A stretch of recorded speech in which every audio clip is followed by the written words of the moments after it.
Hi, this is Keith with Keith Furrow Associates. Today what we're going to talk about is open houses. Are they a good idea? And particularly, are they a good idea for sellers? What's the advantages, disadvantages? Are they a good idea for realtors?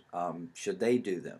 Now, the first thing I'll say is a lot of this has to do with the expectations of the seller. What is the seller's intent? Does the house show very well? Is it in a neighborhood that will allow open houses? Is it not gated? Or if it's gated, is it open on the weekends? Is there a trend in your particular area? Is it customary for people to come to open houses on weekends?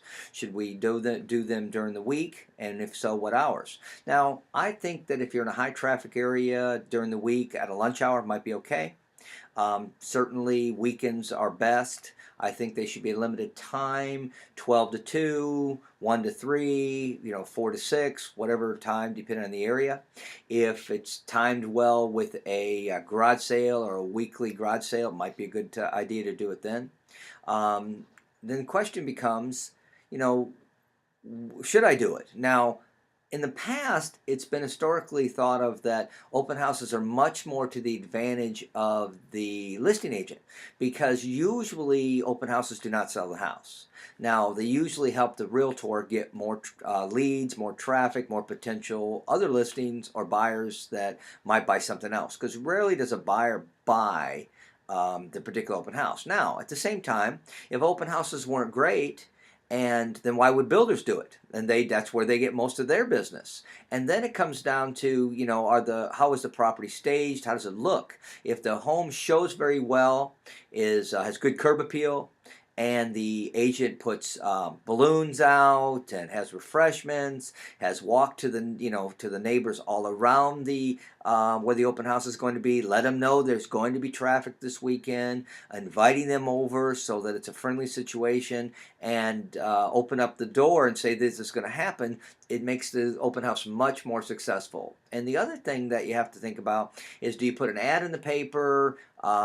Not as many people read the paper, but they do read online paper. But what I find is that with the advent of Trulia, Zillow, Realtor.com, the MLSs, and all of these sites will allow you to promote open houses. There's a real advantage. You post that you're going to do an open house on a particular day. You put it out on Craigslist. You put out your signs. A lot of the county ordinances don't like you to put out signs for open houses, but my experience is that if they're put up the night before, maybe at the, late in the afternoon on the Friday, and you're going to open house on a Saturday or Sunday, then you take it back down on Sunday night, and it's fresh and it's up and down. I don't think there's much a problem unless it's particularly in your town or your county, it's, not allowed. So wouldn't want you to go against anything that was not legal.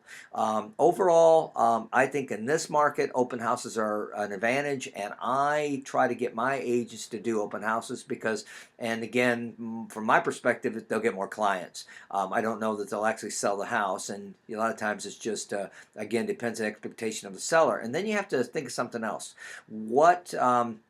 How's it show inside? Is it clean? Do they have very personal, important antiques and things like this? And because there are arguments out there that when you have these open houses, people see their stuff. Same thing when we do pictures. And so, you have to discuss this with your seller. You have to talk to your broker or your sales manager. You have to see if it fits your business model and decide if it's a good idea. Overall, I would say yes. But again, that's very personal and subjective. Keith Furrow, Keith Furrow Associates. Have a great day.